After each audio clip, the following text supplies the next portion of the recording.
Olá, como vai? E aí? Tem gostado dos nossos estudos? Estamos aqui estudando esse grande conflito que atinge o mundo todo, não é? Na verdade, atinge o universo, porque Jesus está envolvido nesse conflito e é Ele que nos defende e defende também a Deus das mentiras de Satanás, não é? Na semana passada, nós estudamos o capítulo 1 e o capítulo 2 do livro O Grande Conflito. Deixa eu pegar aqui o livro O Grande Conflito, né? Esse é o livro que temos estudado e estudamos o capítulo 1 e o capítulo 2 do Grande Conflito. E colocamos assim numa linha do tempo. E para relembrar você, o capítulo 1 tratou da destruição de Jerusalém, o início do cristianismo, como os cristãos fugiram, como o cristianismo foi sendo levado para outros lugares do planeta Terra, né? Foi um período difícil. Houve perseguições, houve dificuldades, o início, mas era uma igreja pura, uma igreja unida, né? Vimos as profecias de Jesus com respeito a Jerusalém e também ao fim do mundo. Depois, na sequência, no capítulo 2, foi a era dos mártires, né? Os primeiros séculos do cristianismo, a perseguição romana, quando tantas pessoas foram mortas e sacrificadas por causa do amor a Jesus Cristo e a decisão de ser cristão.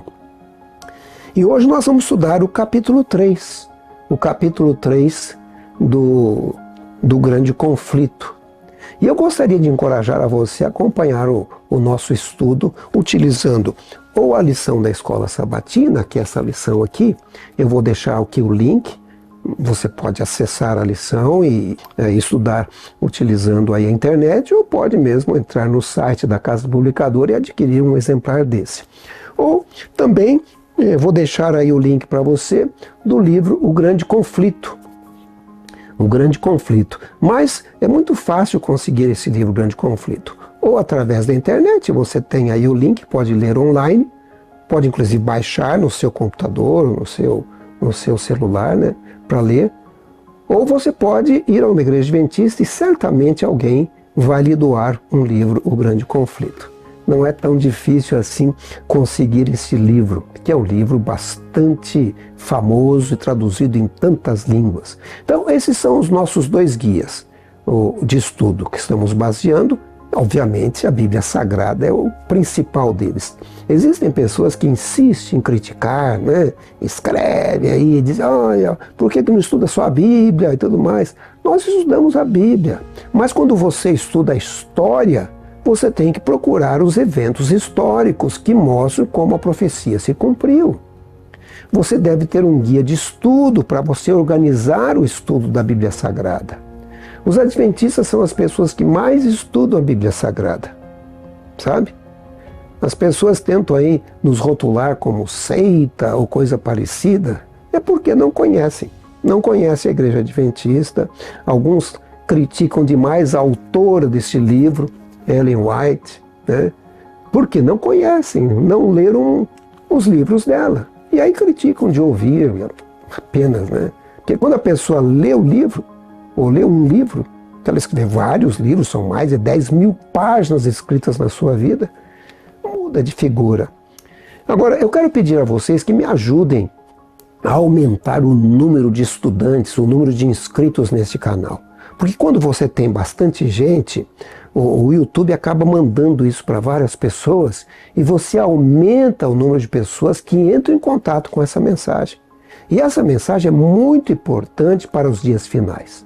Então, a primeira coisa que você deve fazer é se inscrever no canal. Chegou a hora. Se inscreva aí, se você não se inscreveu ainda. A segunda coisa é você curtir, dar ali a sua opinião, né? Se gostou, se não gostou. Tem gente que não gosta, tudo bem, coloque ali a sua opinião, não gostei. Mas se você gostou, coloca aí a sua opinião, gostei, né? Outra coisa, compartilhe com outras pessoas. Tem ali uma setinha para compartilhar. Ou através do Facebook, através de outras mídias sociais, WhatsApp, para que outras pessoas também acessem e sejam abençoadas com o conteúdo do canal, que estamos estudando não apenas o Grande Conflito, mas o livro de Daniel e outras profecias mais. Também deve ativar o sininho das notificações, porque esse sininho faz com que você receba no seu celular ou no seu computador notificações de quando um novo vídeo é postado. Eu tenho postado também alguns vídeos sobre o sábado aqui, para que as pessoas se interem de como o sábado vem vindo desde a criação até os dias de hoje, e que ele não saiu de moda não. O que Deus abençoa, ele não amaldiçoa, não é verdade? E tudo isso faz com que o YouTube perceba a relevância do canal e começa a divulgar para outras pessoas, indicar para outras pessoas, e com isso mais pessoas entram em contato com a mensagem. Então, por favor, faça isso não apenas para o canal, mas especialmente é uma maneira de fazer um trabalho missionário também. Vamos então para o estudo de hoje, o título do capítulo 3. Eu tenho colocado aqui nas várias versões, não é? Na versão do Grande Conflito cinza, que é a versão mais tradicional, que é vendida, Tempos de Escuridão. Na versão da internet, Como Começaram as Trevas Morais. Na versão que está sendo distribuída no Projeto Esperança, A Escuridão. E na versão para os jovens e adolescentes, os resgatados, Trevas Espirituais na Igreja Primitiva. É o período em que no planeta Terra é chamado de Era das Trevas, onde houve uma escuridão no conhecimento das pessoas. Nós vamos começar em um período e vamos avante, não somente hoje, mas nos próximos capítulos do livro O Grande Conflito e do nosso guia de estudo. Então são tempos de escuridão. E é por isso que o verso principal, que está em João capítulo 12, verso 35, verso bíblico, ele diz assim: Jesus respondeu: ainda por um pouco a luz está com vocês. Andem enquanto vocês têm a luz, para que não sejam surpreendidos pelas trevas. E quem anda nas trevas não sabe para onde vai. Sabe, Jesus era a luz. Ele diz: eu sou a luz do mundo. Enquanto ele estava aqui, a luz estava brilhando. Mas quando ele foi, os discípulos tentaram espalhar a luz. E aí Jesus disse: vós sois a luz do mundo. Os discípulos começaram a iluminar o mundo. Mas Satanás cedo começou a colocar trevas, e as trevas começaram a atrapalhar o andamento da palavra de Deus. Esse foi um período muito triste, sabe? E esse período do capítulo 3 é o período em que o papado é estabelecido dentro do cristianismo.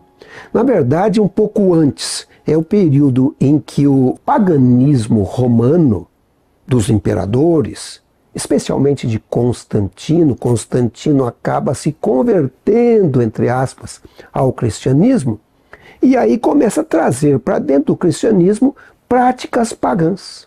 E o capítulo 3 trata disso. Veja bem, eu estarei trazendo aqui a história, e a história nem sempre é bonita, viu? A história às vezes é feia, é doída. Eu, por exemplo, na minha família, quando eu vou assim pela família do meu avô, eu tenho um tio que não era nada gente boa, né? Um tio lá já um pouco distante. Era um tio valentão, praticou coisas horríveis. E era meu parente, infelizmente. Nem sempre a história passada é bonita. Muitas vezes a história passada realmente é feia e ruim.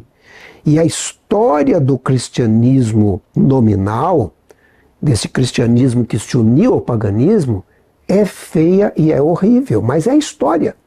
Se você pesquisar na história, vai estar aí. Eu vou tentar passar para vocês de uma forma que não ofenda, mas muitas vezes você que pertence à igreja romana pode ficar ofendido, ou você que pertence a uma igreja ligada ao romanismo de alguma forma, pode ficar ofendido, mas é história. Infelizmente a história é história e já passou, não tem como mudar a história, né? Muito embora as pessoas tentam mudar a história. Bom, para procurar entender esse período, talvez seja importante eu falar de duas profecias da Bíblia que estão contidas aqui no livro do Apocalipse. A primeira profecia é a profecia do capítulo 2 e 3 do Apocalipse, que é a profecia das 7 igrejas. E a segunda profecia é a profecia dos 7 selos, que aparece no capítulo 6, e o capítulo 7 e o capítulo 8 do Apocalipse. Essas profecias traçam uma linha do tempo também, de como a igreja vai se desenvolvendo.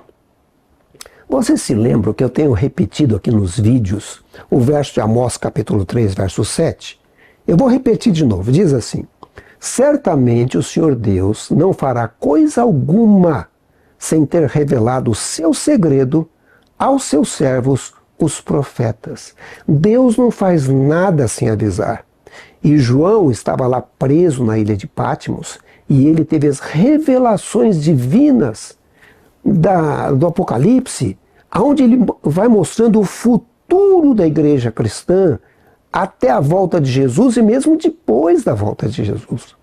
João é aquele que descreve o grande conflito iniciando no céu, no Apocalipse 12. Se você não assistiu o estudo número 1, volte lá, porque trata justamente desse período, o capítulo 12, quando houve uma guerra no céu, não é verdade?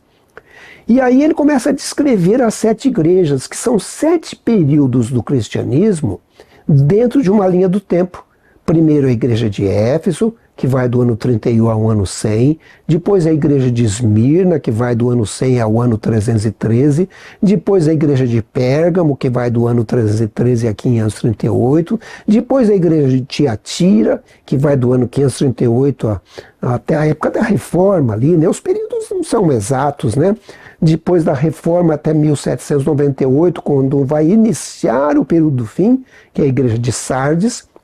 Depois vem a igreja de Laodiceia, quando as profecias de Daniel começam a ser descobertas e estudadas, de 1798 a 1844, e finalmente o tempo em que estamos vivendo, que é a igreja de Laodiceia, o período do julgamento. Estamos vivendo no período de julgamento. Nós vamos estudar essas profecias mais detalhadamente quando estudarmos o Apocalipse, mas mesmo dentro aqui do grande conflito, nós vamos voltar nela. O que eu quero mostrar para vocês aqui é que, por exemplo, na primeira igreja, a igreja de Éfeso, a igreja pura, a igreja iniciante, que vai do ano 31 ao ano 100, já Jesus dizia assim: sofreste e tens paciência, e trabalhaste pelo meu nome e não te cansaste. Um período sofrido, que inicialmente a igreja sofre perseguição por parte dos judeus e depois por parte dos próprios romanos, não é? Depois nós temos a segunda igreja, a igreja de Esmirna, que vai do ano 100 ao ano 313, e Jesus diz assim: nada temas das coisas que hás de padecer. Eis que o diabo lançará alguns de vós na prisão, para que sejais tentados. E tereis uma tribulação de 10 dias. Ser fiel até a morte e dar-te-ei a coroa da vida. Quando a gente estuda a fundo essa profecia, a gente vê ali que um imperador romano promoveu uma perseguição ferrenha nesse período de 10 anos, que são esses 10 dias proféticos aqui do Apocalipse. E os demais imperadores também infligiram perseguição. Por isso que diz assim: o diabo vai lançar alguns de vocês na prisão. Porque por trás desses imperadores estava o diabo, o dragão. Eles eram imperadores endemoniados. Como tem hoje, viu? Hoje tem alguns líderes endemoniados, né? No início da igreja cristã, a igreja não era popular, não. Foi uma igreja perseguida. Muitas pessoas pagaram com a vida a sua escolha ao lado de Cristo. E ainda hoje, se você visita Roma, você vai entrar ali no Coliseu Romano, que é um monumento aos milhares de cristãos que morreram ali. Selaram com a vida o amor que eles tinham a Jesus Cristo. Muitas pessoas foram queimadas, outras foram comidas por feras, outras foram mortas das maneiras mais horrendas possíveis, né? Aí nós temos a igreja de Pérgamo, que vai do ano 313 ao ano 538, onde Jesus diz assim: conheço as tuas obras e onde habitas, que é onde está o trono de Satanás. Tens lá os que seguem a doutrina de Balaão, o qual ensinava Balaque a lançar tropeços diante dos filhos de Israel, para que comessem dos sacrifícios da idolatria e fornicassem. Ou seja, é um período em que ele fala assim: aí nesse lugar é o trono de Satanás. Aonde? Roma. Sim, o imperador romano estava do lado de Satanás. Era o Satanás que tinha dado o trono para o imperador romano. E estava do lado dele, por isso que perseguia os cristãos. Mas aí vai chegar um período, nesse período de Pérgamo, em que o imperador romano se converte ao cristianismo. Vamos falar sobre isso. E aí ele traz as heresias para dentro da igreja, a doutrina de Balaão, que foi isso que Balaão fez lá no passado com o povo de Israel.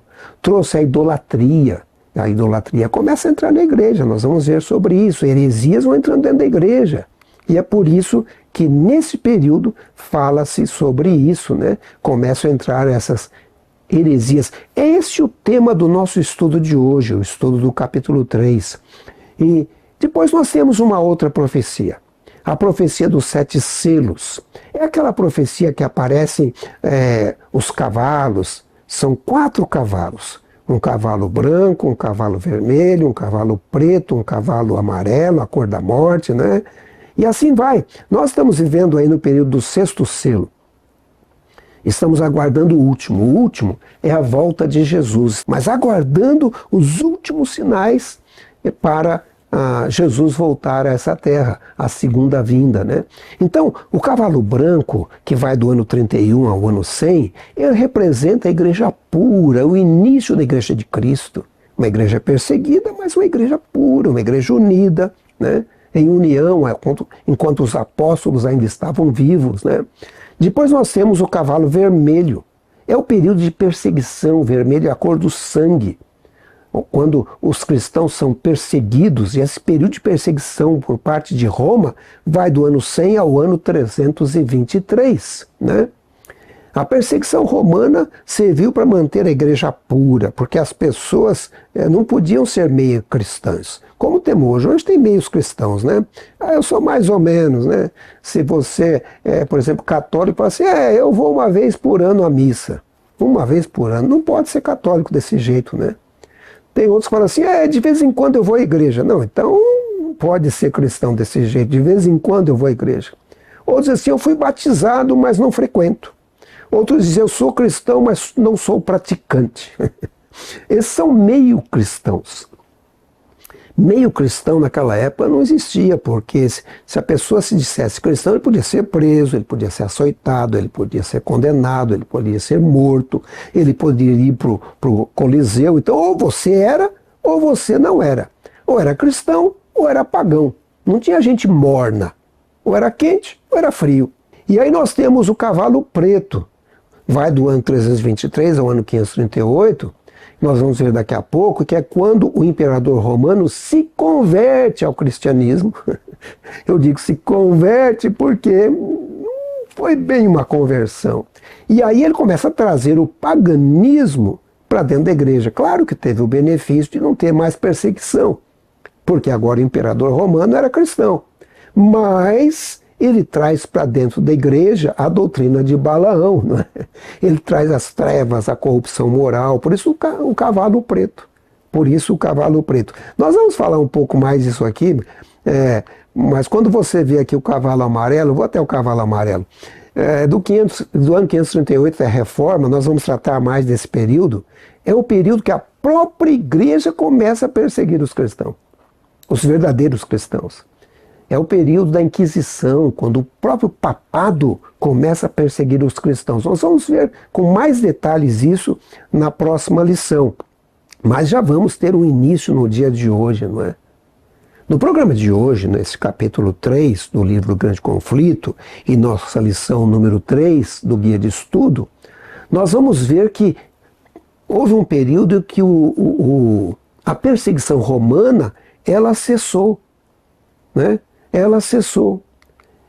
Então, Satanás até então, ele estava usando a seguinte estratégia. Ele tentava destruir o povo de Deus. É o dragão ali perseguindo a mulher no Apocalipse 12. Mulher é a igreja, é o símbolo de igreja no Apocalipse, né?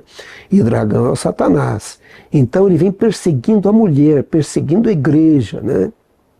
E agora ele começa a agir como serpente. Como foi que a serpente fez lá no Éden? Ela enganou a Eva. Diz para Eva, você não vai morrer. Morreu. Vocês conhecem a Eva? Não, né? Ela está morta. Já faz aí milhares de anos. milênios que ela morreu. E todos aqueles que acreditam na serpente morrem. E todos aqueles que estão contaminados pelo pecado morrem, porque a Bíblia diz que o salário do pecado é a morte. Mas a serpente diz, não morre, fica aí vagando, né? Mas não é assim. E aí ela passa a usar a mentira para enganar o ser humano, né? Esse é o modus operandi do Satanás. Ou ele persegue, destrói, ele mata, ou ele mente, engana, manipula. Sempre foi assim e sempre vai ser. Vejam um pouco do que aconteceu no nosso planeta, né? Esse mundo sempre foi dividido em dois grupos. Quando você olha a história, você tem a história de Lúcifer e seus anjos contra Miguel e seus anjos. A batalha, né?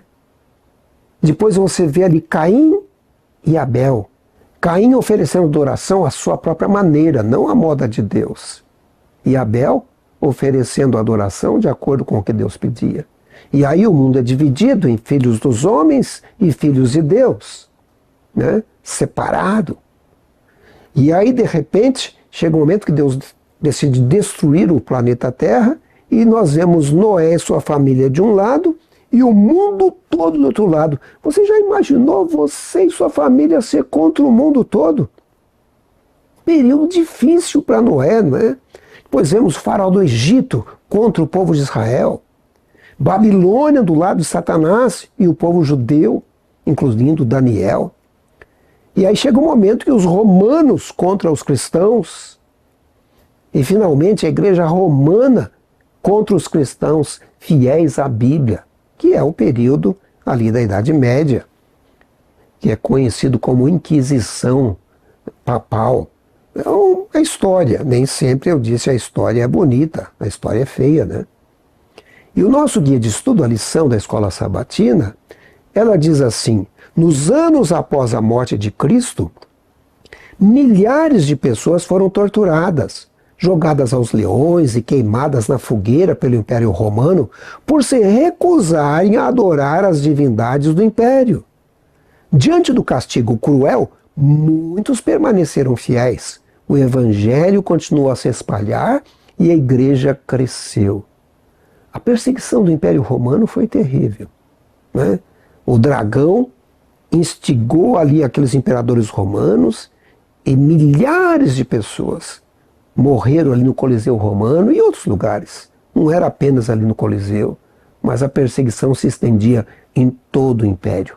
Mas chega um momento que Satanás muda a estratégia. Ele passa a agir como serpente, começa a usar a mentira para enganar o ser humano. E o nosso guia de estudo, a lição da Escola Sabatina, diz que Satanás mudou sua estratégia. Muitos pagãos foram batizados, mas sem a instrução completa na verdade bíblica.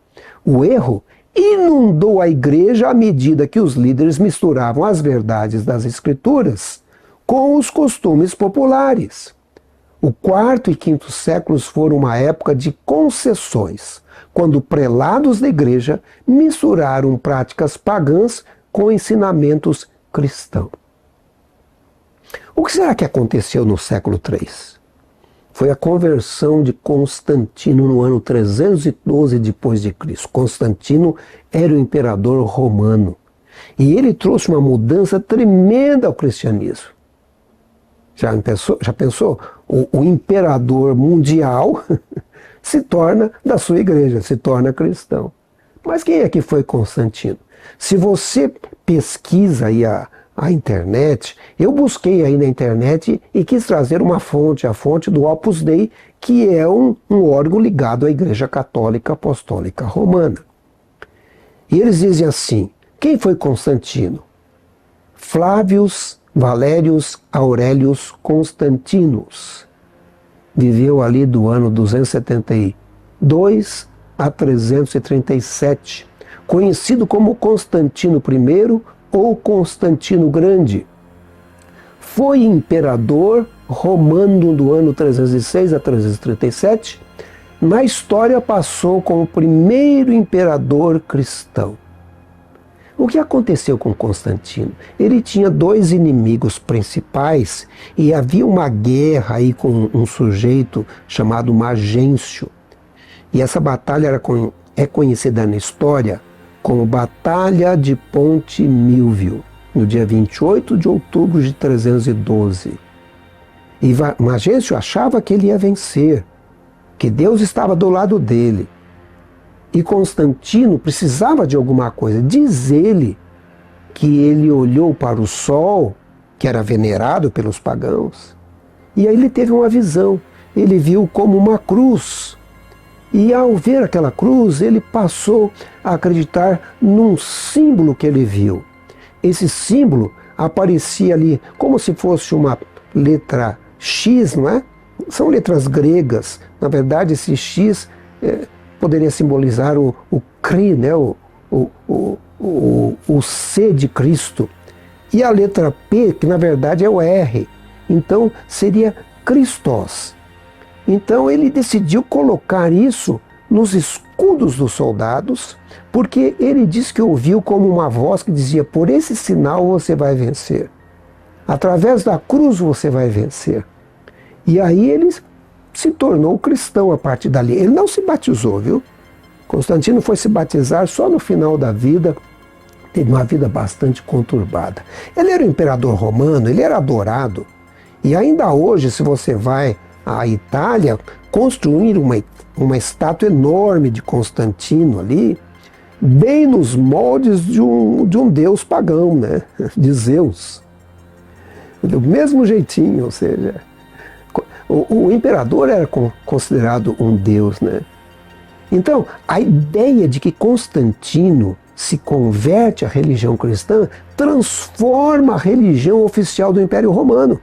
Porque a religião oficial do Império Romano era o paganismo. O que ele fez primeiro? Ele cessou a perseguição. Mas não cessou, não mudou completamente os cultos, né? Muito pelo contrário, ele só colocou a religião cristã no mesmo nível do paganismo. E aí começou a influência do paganismo entrar no cristianismo, né? Mas, obviamente, ele parecia ser o patrono, o protetor dos cristãos, né? Mas a moda romana, ou seja, ele colocando o Deus cristão no mesmo patamar dos deuses pagãos, as divindades imperiais. Prestava culto a Jesus Cristo, mas prestava outro. É aquele tipo de gente que acende uma vela para Deus e uma vela para o diabo, né? Era assim que Constantino fez, ele começou a unir os dois.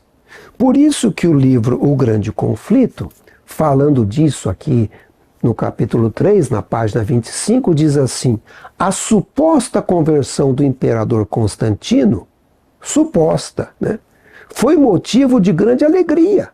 A partir de então, porém, a obra de corrupção progrediu rapidamente. O paganismo, que parecia dominado, tornou-se dominador. Suas doutrinas e superstições foram misturadas à fé daqueles que afirmavam ser seguidores de Cristo. Então começa a entrar as heresias pagãs dentro da igreja. A igreja cristã começa a ser contaminada, né? O cavalo começa a ficar preto, aquele cavalo branco lá do simbolismo do Apocalipse. A doutrina de Balaão começa a entrar lá na igreja, né, na igreja de Tiatira. E aí continua dizendo, e eu vou usar agora, me permitam, o livro Os Resgatados. É apenas para mostrar que esses livros têm o mesmo teor. Então eu tenho tirado às vezes o trechinho de um livro, de outro, porque todos eles são um grande conflito, o assunto é o mesmo, mas numa linguagem às vezes um pouco diferente de um para outro. Esse é para adolescente, mas muito interessante, muito fácil de entender. Ali diz assim na página 29, o compromisso entre o paganismo e o cristianismo resultou no homem do pecado, que a profecia predissera lá no passado. Paulo fala disso, né? E aí ela diz o seguinte: essa falsa religião é obra-prima de Satanás, um monumento a seus esforços de se assentar no trono para governar a terra de acordo com a sua vontade. Então ele vinha governando a terra através do Constantino, através do imperador romano, e agora ele pega um líder de igreja, o bispo de Roma, e começa a usar o bispo de Roma para propagar as mentiras satânicas. É por isso que esse livro aqui fala que essa falsa religião é a obra-prima de Satanás, porque conseguiu juntar as heresias do paganismo com o cristianismo para enganar as pessoas. Notem o que a Bíblia diz quanto à verdade e à mentira, porque na verdade essa é a briga. Satanás vem com a mentira e Jesus vem com a verdade. Em João capítulo 14, verso 6, Jesus diz o seguinte: eu sou o caminho e a verdade e a vida. Ninguém vem ao Pai senão por mim. Jesus é a verdade. Então quem que é a mentira? Está lá em João capítulo 8, 44. Diz assim: vós tendes por pai o diabo, e quereis satisfazer os desejos de vosso pai. Ele foi homicida desde o princípio e não se firmou na verdade, porque não há verdade nele.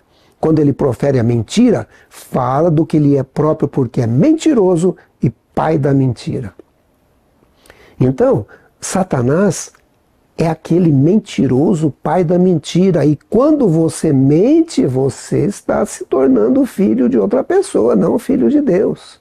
Os filhos de Deus devem estar do lado da verdade. Então, Satanás começa a usar o engano, usar a mentira, né? O nosso guia de estudo, a lição da Escola Sabatina, diz: Satanás mina a confiança na palavra de Deus, contradiz a vontade divina revelada, altera as escrituras e às vezes cita a Bíblia de forma errônea quando lhe é conveniente. Lembra lá diante de Jesus? Ele manda Jesus se jogar lá de cima e diz que na Bíblia está escrito para fazer isso. Citando erroneamente a Bíblia Sagrada, né? E Jesus usa corretamente a verdade da Bíblia Sagrada. E Jesus diz o seguinte: santifica-os na tua verdade, a tua palavra é a verdade. A Bíblia Sagrada é a verdade. Desde o Gênesis até o Apocalipse. Eu tenho lido alguns comentários de algumas pessoas aqui que não aceitam a Bíblia toda.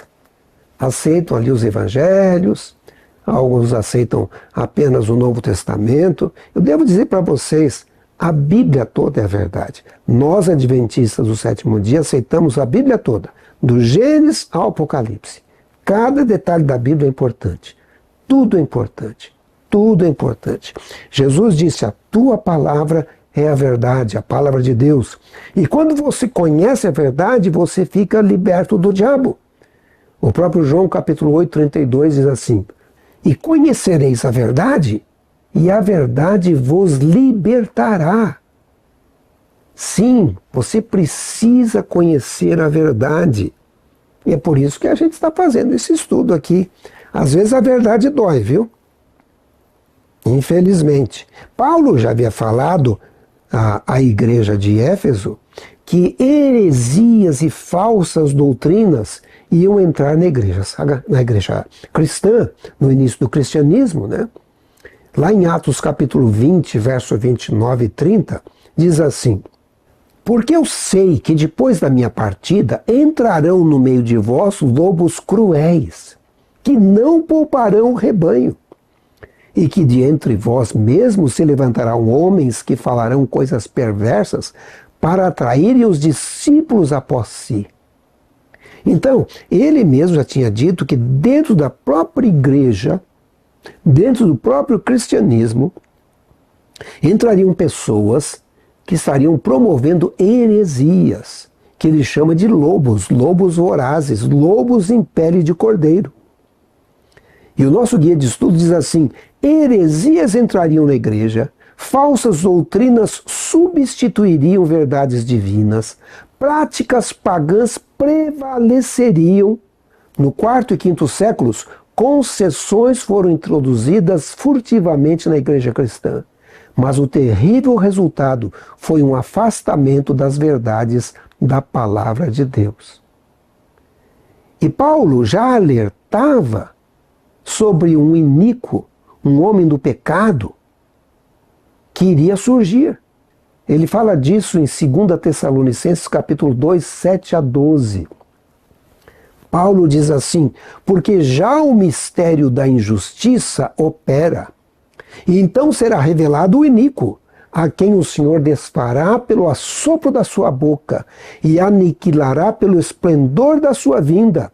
A esse cuja vinda é segundo a eficácia de Satanás, com todo o poder e sinais e prodígios de mentira, e com todo o engano da injustiça, para os que perecem, porque não receberam o amor da verdade para se salvarem.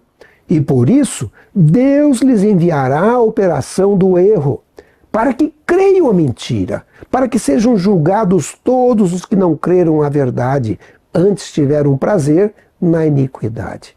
Infelizmente, muitas pessoas gostam da mentira e querem continuar crendo na mentira. Mas olha, procure conhecer a verdade da palavra de Deus. Ore a Deus, peça ao Espírito Santo que toque a sua mente. E aqui fala do iníquo, um líder que apareceria, que iria ser contra a verdade, contra a Bíblia. O grande conflito, na página 26, diz assim: para que Satanás mantenha seu controle sobre o povo e estabeleça a autoridade do usurpador papal, ele deve manter as pessoas em ignorância quanto à Bíblia. Precisa esconder e suprimir as sagradas verdades. Por centenas de anos, a Igreja Católica proibiu a circulação da Bíblia. O povo era proibido de lê-la. Sacerdotes e líderes interpretavam seus ensinos a fim de apoiar suas alegações arrogantes. Dessa maneira, o Papa passou a ser reconhecido por quase todos como o governante designado por Deus na Terra. Então você veja que a história mostra que houve um período em que a Bíblia Sagrada era proibida pela Igreja Católica, pela Igreja Cristã Medieval. Não se podia ler a Bíblia. Nós vamos estudar mais sobre isso quando vermos aqui o período dos valdenses, o período da tradução da Bíblia Sagrada. Especialmente iniciaremos isso na próxima semana. Mas no início o papado proibia a Bíblia. Era proibido ler a Bíblia Sagrada. E aí o grande conflito continua dizendo na página 27. A ascensão da Igreja Católica Romana ao poder marcou o início da Idade das Trevas. As pessoas transferiram sua fé em Cristo para o Papa de Roma. Em vez de confiar no Filho de Deus para obter o perdão para os pecados e a salvação eterna, passaram a olhar para o Papa e para os sacerdotes a quem ele concedia autoridade. O Papa era o seu mediador terreno, ele ficava no lugar de Deus para eles. Veja que interessante. É dito que com o papado começa então o início das trevas. Eu falei para vocês que esse período é conhecido de período das trevas, não só por causa do papado, mas por outras coisas que nós vamos ver mais à frente, né? E as pessoas passam a olhar não para Cristo, mas para o Papa. E as pessoas passam a confessar os seus pecados não mais a Deus, não mais a Cristo, mas ao Padre. E quem absolve do pecado não é mais Jesus Cristo em seu sacrifício, mas é o Padre. E o mediador entre Deus e os homens passa a não ser mais Jesus Cristo, mas o próprio Papa. Quando você vai lá na Wikipedia ou em uma enciclopédia e você vê o verbete sobre a Idade das Trevas, diz que a Idade das Trevas é uma periodização histórica que enfatiza as deteriorações demográfica, cultural e econômica que ocorreram na Europa e, consequentemente, do declínio do Império Romano do Ocidente. Então, o que acontece? A coisa começa a ficar ruim. Com a conversão do Império Romano, o bispo de Roma cresceu em poder e cada vez mais vai se tornando o líder da igreja. As trevas vão entrando dentro da luz, o paganismo entra dentro da igreja, a Bíblia é abandonada e a bênção de Deus é tirada. Por isso que vem as trevas. E o papado começa a copiar a maneira de agir dos imperadores pagãos. Veja algumas dessas semelhanças entre os imperadores e os papas romanos. Os imperadores eram chamados de augustos, divinos. e as pessoas se curvavam, adoravam ao imperador romano, né? O Papa é chamado de Vossa Santidade. E as pessoas também se ajoelham diante dele, beijam a mão e tudo mais, né? O imperador romano era chamado de Pontífice Máximo, ou Pontifex Maximus. E o Papa é chamado também de Pontífice Máximo. Ele simplesmente adotou o nome do imperador romano. O que é o pontífice? É aquele que faz a ponte entre Deus e o homem. Mas esse não era Jesus Cristo? Não é Jesus Cristo que é a ponte entre o homem e o ser humano? Se um ser humano pode fazer isso, não precisava de Jesus Cristo ter vindo a essa terra, não é verdade? Outra coisa, o imperador romano era chamado de o pai da pátria. E o Papa é chamado de Papa, que significa pai, né? Ou seja, copiou. Depois de mortos, os imperadores romanos podiam ser considerados santos. E o que acontece com o papado? Mesma coisa. Depois de mortos, eles são considerados santos. Recentemente tivemos a canonização de um dos papas, né? O Papa João Paulo II. São João Paulo II. E assim vai, né? E vários enganos foram instituídos pela Igreja Romana. A Igreja Pagã Romana trouxe para a Igreja Cristã Romana, que depois assumiu o nome de Igreja Católica Apostólica Romana. No livro Grande Conflito, na página 25, diz assim: uma das principais doutrinas de Roma afirma que Deus deu autoridade suprema ao Papa sobre bispos e pastores do mundo inteiro. Mais do que isso, o Papa tem sido chamado de Senhor Deus, o Papa, e declarado infalível. Alguém pode ler isso no Grande Conflito e falar assim: não, isso não é verdade. Infelizmente é verdade. E eu fui buscar informações numa biblioteca chamada Prompta Biblioteca. Mas o que é essa Prompta Biblioteca? Então eu fui ver o que era essa biblioteca numa enciclopédia católica, que é a The Catholic Encyclopedia. Ela foi compilada por Lúcio Ferraris, um franciscano que viveu no 18º século, foi professor de sua ordem e consultor do Santo Ofício. E essa enciclopédia católica diz o seguinte: a Prompta Biblioteca é canônica, jurídica, moral, teológica, rubicista e histórica. Uma confiável enciclopédia do conhecimento religioso. Então, se essa Prompta Biblioteca ela é aprovada pela Igreja Católica, eu quero ver o que ela fala sobre isso que o Grande Conflito falou. E aí, quando você vai lá na página 26 até a página 29, lá está escrito assim: o Papa é de tão grande dignidade e tão exaltado que não é um mero homem, é como se fosse Deus e o vicário de Deus. Olha, é isso que o Grande Conflito está falando. Que o catolicismo considera o Papa não como homem, mas como se fosse o próprio Deus. Mas vamos continuar lendo aí na Prompta Biblioteca. Ela diz assim: o Papa é de uma dignidade tão suprema e nobre que, falando apropriadamente, ele não foi colocado em nenhuma classificação de dignidade, mas em vez disso foi colocado acima de todas as classificações de dignidade. Eu não sei como é que fala isso, né? Digníssimo, superdigno, ultradigno. Impressionante, não é? Mais um trechinho da Prompta Biblioteca Católica. O Papa é chamado de Santíssimo, porque, presumivelmente, ele o é, por direito. Somente o Papa é merecidamente chamado pelo nome de Santíssimo, porque somente ele é o vicário de Cristo, que é a origem e a fonte de toda a santidade. Então, na verdade, já é santo mesmo antes de morrer, no caso, né? E aí uma coisa impressionante que é descrito nessa Prompta Biblioteca, essa biblioteca católica. Diz assim: o Papa é coroado com a coroa tríplice de Rei do Céu, da Terra e das regiões inferiores. De modo que, se fosse possível que os anjos errassem, ou que pudessem pensar de maneira contrária à fé, eles poderiam ser julgados e excomungados pelo Papa. Ou seja, aqui está dizendo que o Papa manda no céu, manda na terra e manda no inferno. É isso que está dizendo aqui. E que poderia até julgar os anjos. Ele é coroado com a coroa tríplice de Rei do Céu, Rei da Terra e das regiões inferiores. É o que diz a Enciclopédia Católica, a Prompta Biblioteca.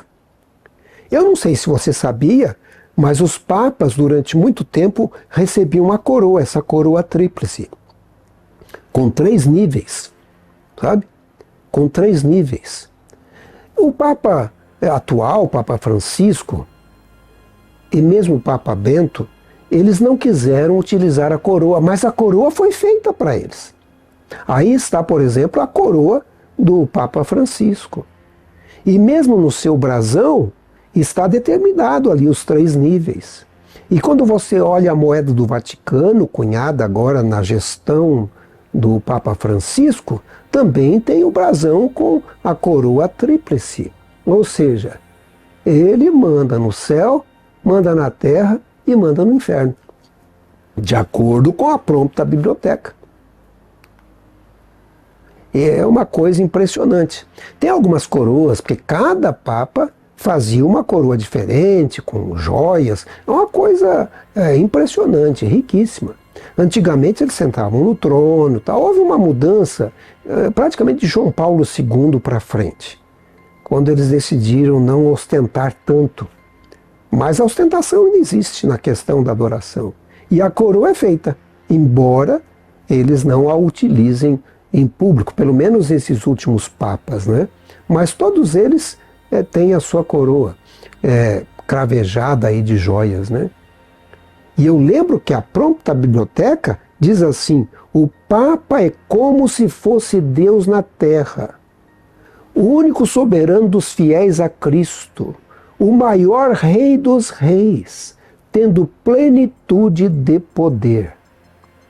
Isso é o que diz a Enciclopédia Católica, a Prompta Biblioteca. Eu não estou inventando as coisas.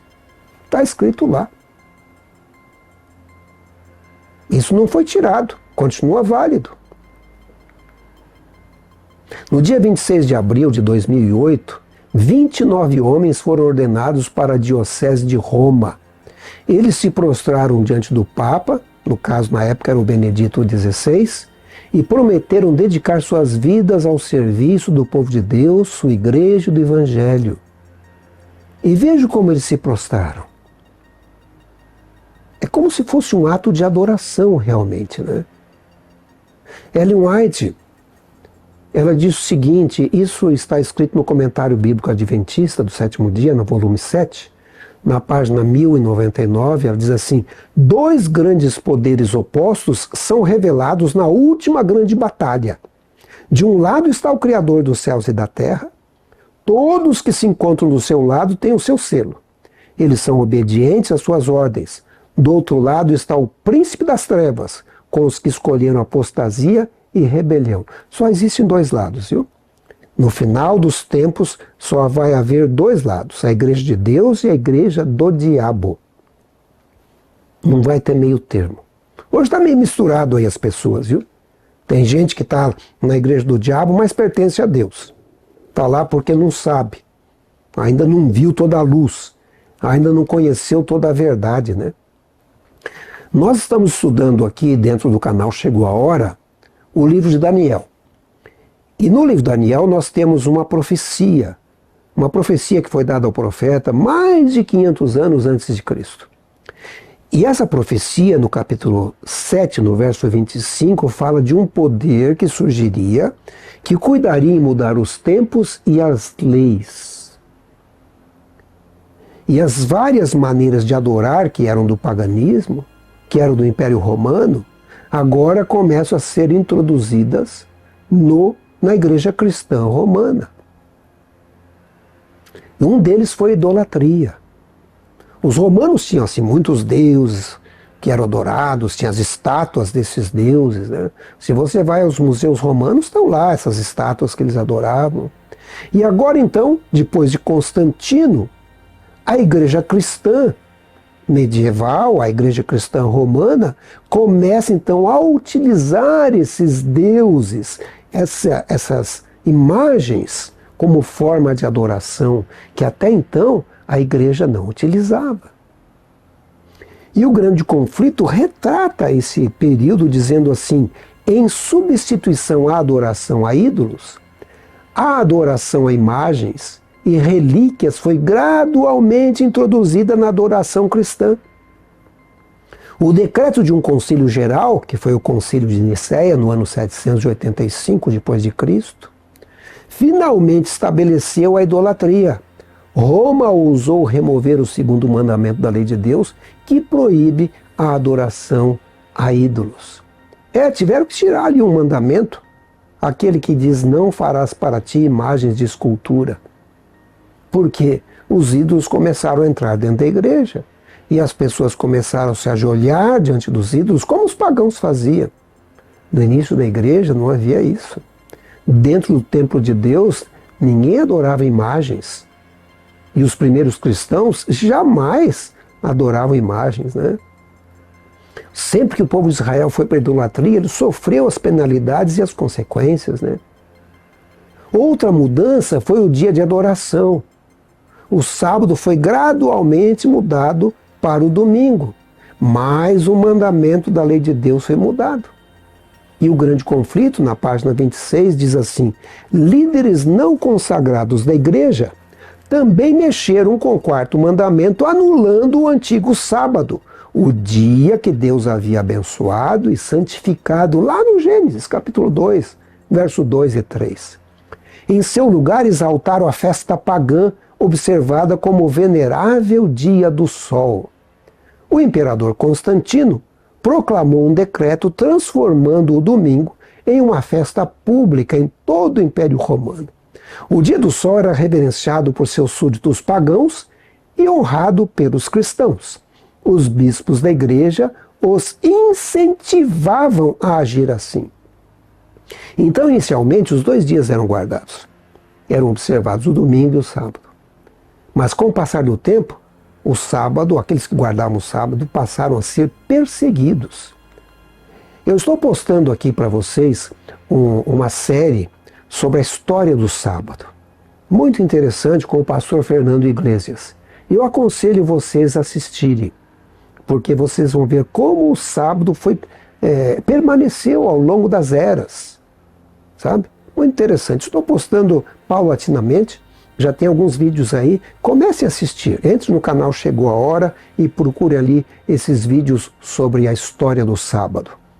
Eu quero mostrar para vocês agora aqui como foi mudada a lei de Deus, como era a lei de Deus e como foi mudada na época romana. Se você for a um catecismo romano, você vai ver quando aparece a lei de Deus ali, de acordo com o catecismo, é diferente. Por exemplo, o primeiro mandamento diz assim: não terás outros deuses diante de mim. Já no catecismo romano, na lei mudada, diz amar a Deus sobre todas as coisas. Bom, está mais ou menos parecido. Depois vem o segundo mandamento: não farás para ti imagem de escultura.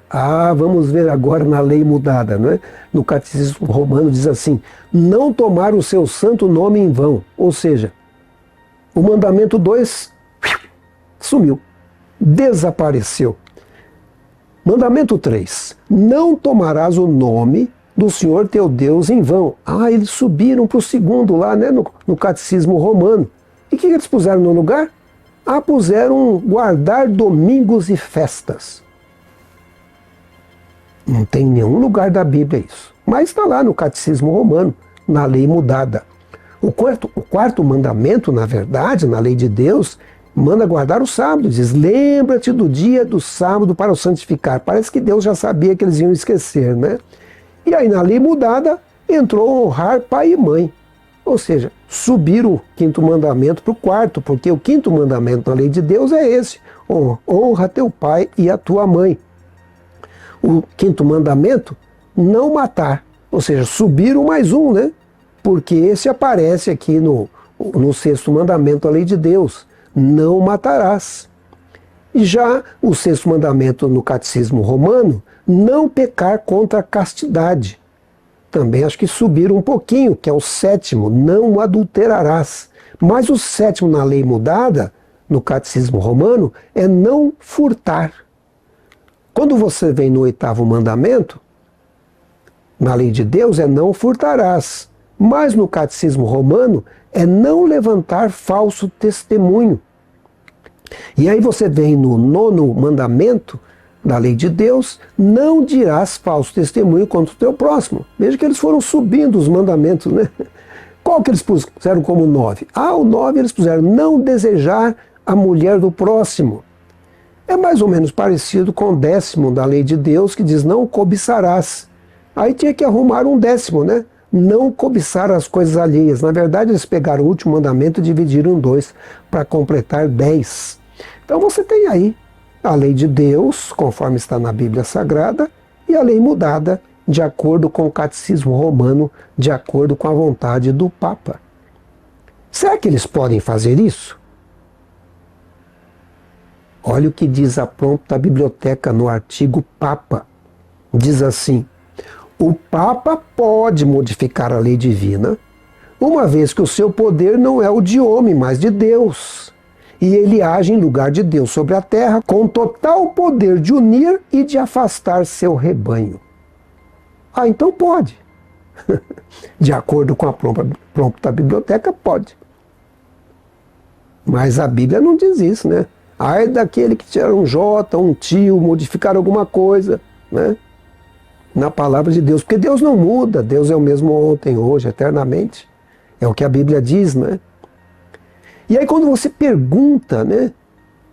Como é que foi isso? Por que eles tentaram mudar? Aí você vai lá no Catecismo do Concílio de Trento, na página 402 e 403, tem a história ali. Eu sintetizei aqui, diz assim: a Igreja de Deus achou por bem transferir a comemoração da observância do sábado para o domingo.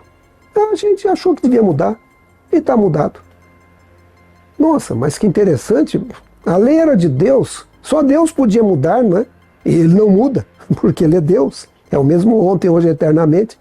Mas a gente decidiu mudar, a Igreja decidiu mudar. Ainda no Catecismo da Doutrina Católica para Conversos, que foi impresso em 1957, tem algumas perguntas e umas respostas. E é interessante você ver isso no Catecismo. A pergunta é: qual é o dia de sábado? E aí vem a resposta: o sábado é o 7º dia. Tudo bem, tá certo. E aí vem a pergunta: por que nós observamos o domingo em lugar do sábado?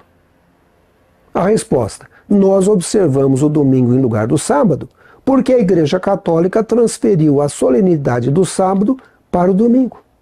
Então não é um negócio escondido, sabe? Eles dizem que o Papa tem poder, então mudaram. Agora eu vou dizer uma coisa para você. Você que não é católico, mas pertence a uma igreja guardadora do domingo. Você está copiando a Igreja Católica. Você está aceitando a mudança que o papado fez. Infelizmente. Porque o sábado é bíblico, o domingo não é bíblico. Eu às vezes digo para as pessoas: comece a estudar o domingo na Bíblia. Vê se você acha a mudança, deve estar aí escrito em algum lugar, né? Não vai encontrar.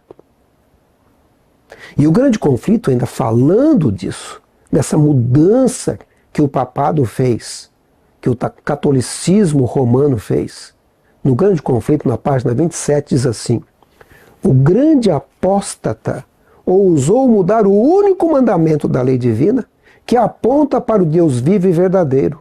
O 4º mandamento revela que Deus é o Criador. A fim de comemorar a obra da criação, Deus santificou o 7º dia como dia de descanso para a humanidade. Foi designado para manter Deus sempre vivo na mente das pessoas como objeto de adoração. Satanás trabalha para afastar os seres humanos da obediência à lei de Deus. Eu não sei se vocês sabiam, mas eu tenho um blog. É o blog do Chegou a Hora, que está aqui na internet. Eu vou deixar o link aqui para que você acesse, né, o blog. E ali dentro do blog, Eu coloquei um artigo que traz 100 fatos bíblicos sobre o sábado, sendo 60 sobre o sábado e 40 sobre o domingo. Vale a pena dar uma conferida. Tá? Eu vou colocar o link aqui, mas também vou colocar aqui embaixo na descrição do vídeo para você acessar com mais facilidade, né? E também aqui no livro Chegou a Hora, eu também fiz uma compilação das mudanças que a Igreja Católica fez, a Igreja Romana, ao longo da sua história. Essa lista também está no meu blog, então você pode acessar o blog do Chegou a Hora e você vai encontrá-las lá. Nós vamos falar um pouco mais dessas mudanças em outros programas, eu vou falar de algumas aqui, agora, para você. Por exemplo, no século III, começaram a orar pelos mortos. Isso era um costume pagão. A Bíblia diz que os mortos não sabem coisa alguma, estão dormindo. Mas Satanás tinha falado, vocês não vão morrer. E agora a igreja começa a acreditar na palavra de Satanás. E começa a orar pelos mortos. No ano 321, começa a mudança da lei do sábado para o domingo. Constantino estabelece a primeira lei dominical no dia 7 de março de 321. Eu estou dizendo para vocês, isso é história, tá? É a história do cristianismo, a história da Igreja Católica Apostólica Romana. É a história do povo de Deus que ficou fiel e do povo de Deus que foi para o paganismo. Eu não estou inventando as coisas aqui. Pesquise e você vai ver. No ano 336 teve um concílio na cidade de Laodiceia, é o concílio de Laodiceia, e ali é oficializado dentro da igreja a transferência do sábado para o domingo. Agora, se você não é católico, está obedecendo esse concílio aí. Porque é aí que foi feita a mudança. E aí você é católico por tabela. Não é? Você que é pentecostal, você que é evangélico, mas guarda o domingo. De onde surgiu essa ideia? Daí.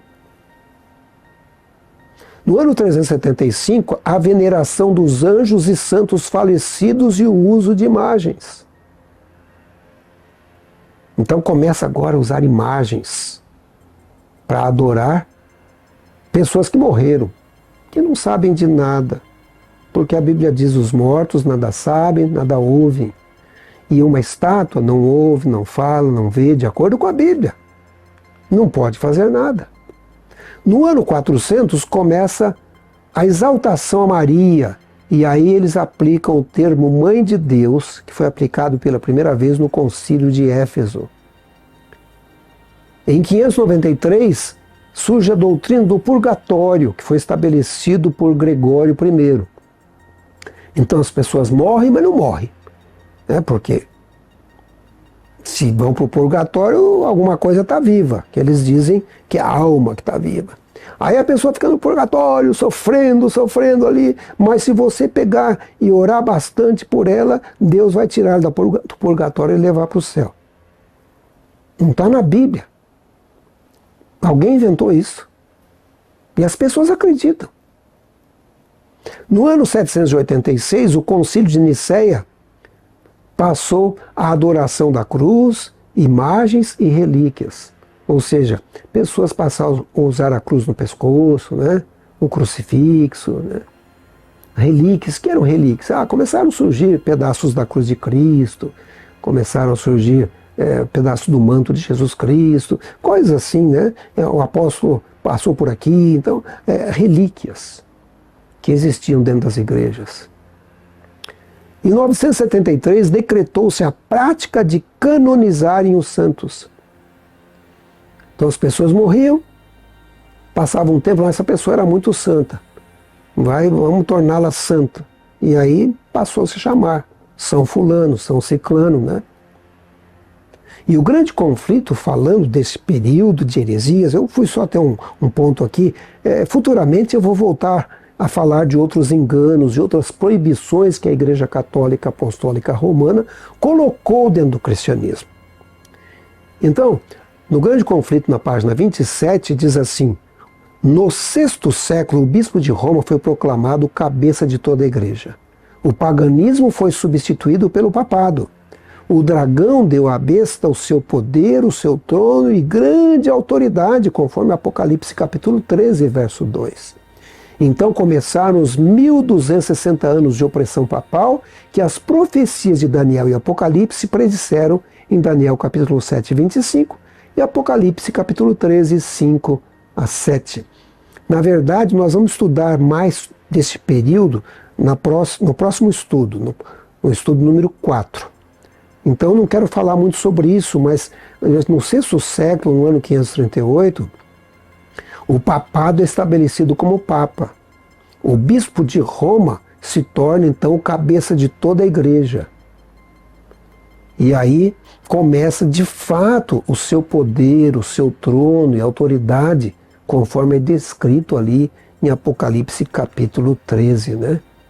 O que eu estou passando para vocês é história. E a história, como eu disse, muitas vezes não é bonita.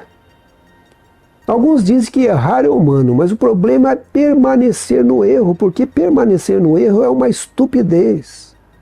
E muitos desses erros foram incorporados à Igreja Católica, Apostólica Romana ou à Igreja Cristã dominante como tradição, e a Igreja Católica aceita a tradição e coloca a tradição praticamente no mesmo nível da Bíblia.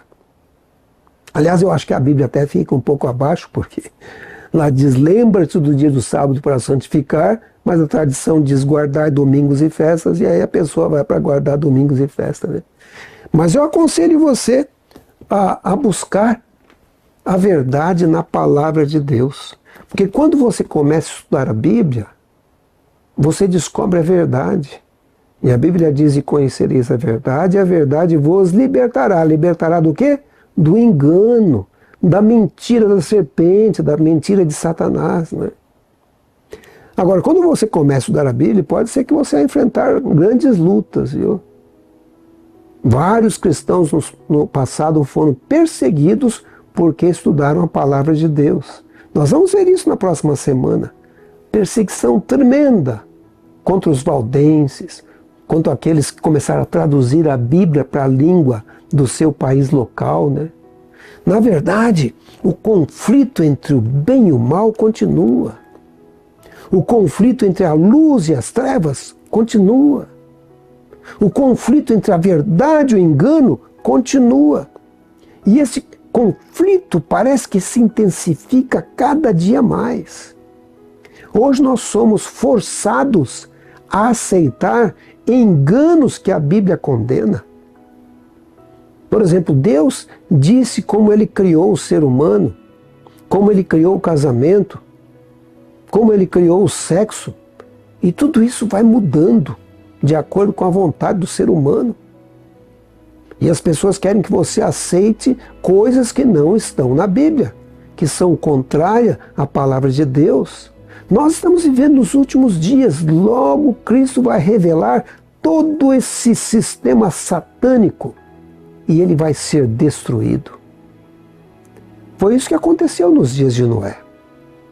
Infelizmente, quando foi desmascarado naquela época, e as pessoas viram que o dilúvio realmente chegou, apenas Noé e sua família estavam no lado certo. Todo o resto do mundo foi condenado à morte.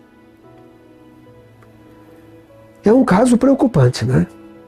A Bíblia tem um número aí de 144 mil, que eu creio que é simbólico, mas mesmo assim é um número muito pequeno de pessoas que estarão, talvez, nos últimos dias, ao lado de Jesus, ao lado da verdade, ao lado do povo remanescente de Deus. Agora eu vou dizer para vocês que existem esses dois poderes, o poder do grande conflito. E Ellen White fala sobre isso, está lá no Comentário Bíblico Adventista do Sétimo Dia, no volume 7. Ali diz assim: dois grandes poderes opostos são revelados na última grande batalha. De um lado está o Criador dos céus e da terra. Todos que se encontram do seu lado têm o seu selo. Eles são obedientes às suas ordens. Do outro lado está o príncipe das trevas, Satanás, né? Com os que escolheram a apostasia e a rebelião. Satanás deve fazer poderosos esforços para obter a supremacia no último grande conflito. A fé dos membros da igreja será testada individualmente como se não houvesse nenhuma outra pessoa no mundo. Você vai estar sozinho. Bom, sozinho não. Com Deus, com os anjos, com o Espírito Santo. E quando você está com Deus, você enfrenta o mundo.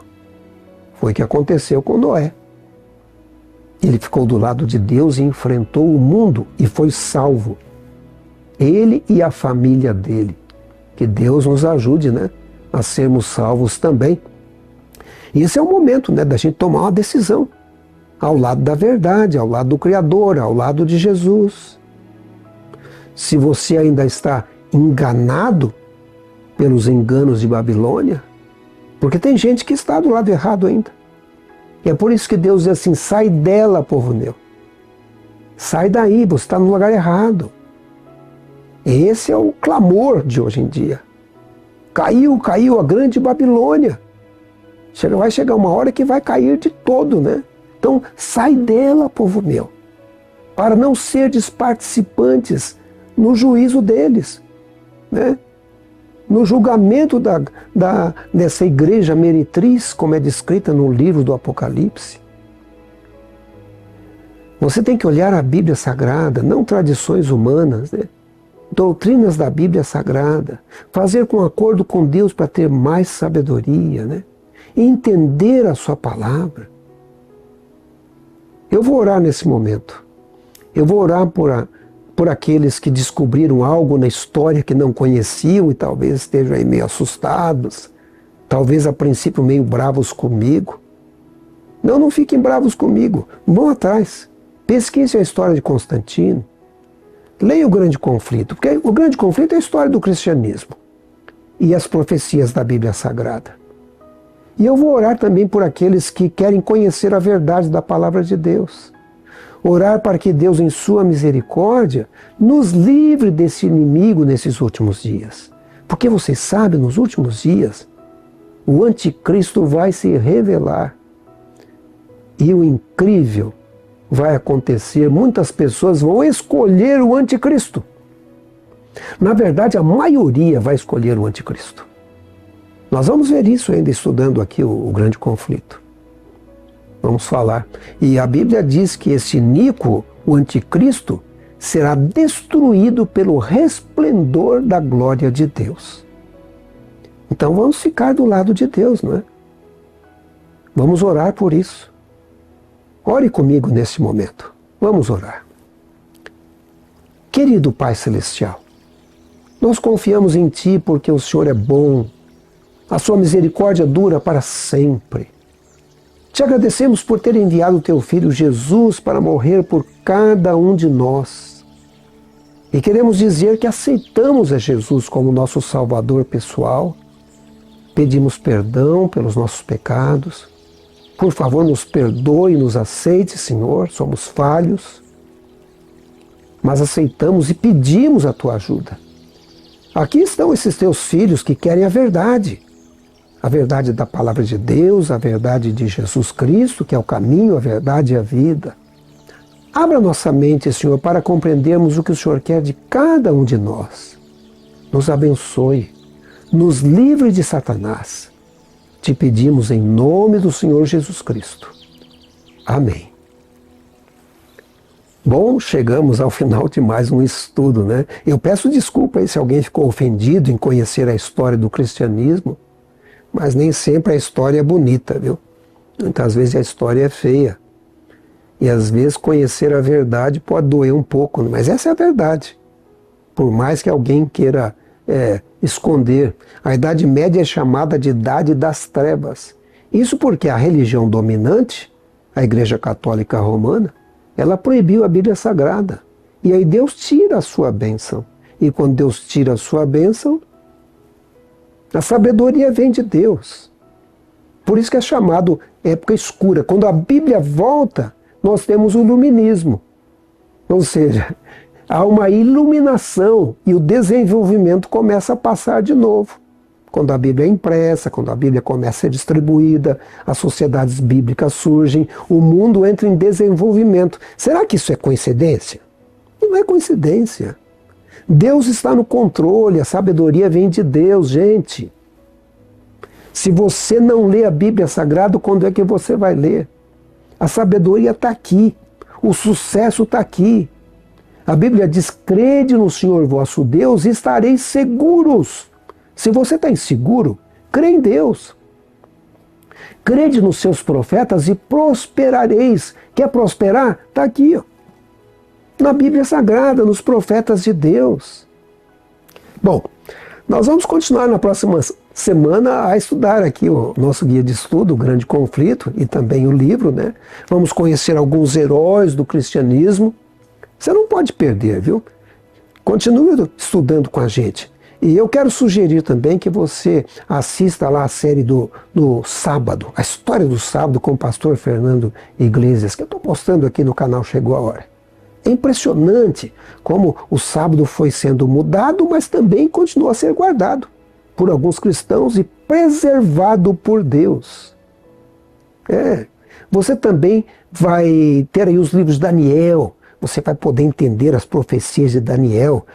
Estamos indo assim capítulo a capítulo, já estamos no capítulo 5, né? Estaremos postando em breve o capítulo 6, né? E você vai compreendendo as profecias da Bíblia Sagrada. E se ficou alguma dúvida, você quer falar alguma coisa, por favor, escreva aqui nos comentários e eu vou responder para você com todo prazer, tá bom? Escreva aí no chat do YouTube, né? Comente, fale de onde você está assistindo esse programa. Eu também peço a vocês que continuem curtindo, dando seu positivo. Se não gostou, dê o seu negativo, né? Compartilhe a bênção, mande para outras pessoas o vídeo. Aperte aí o sininho das notificações para saber quando um vídeo é postado, né? E eu vejo vocês aí em alguns dos nossos vídeos, alguns mais antigos, outros mais recentes e no próximo, né? O título do próximo programa é Em Defesa da Verdade. Olha, lembre-se o seguinte, estamos vivendo nos últimos dias e eu creio que chegou a hora da volta de Jesus. Maranata. O que você diz? O Senhor logo vem. Deus abençoe a todos. Até o nosso próximo estudo.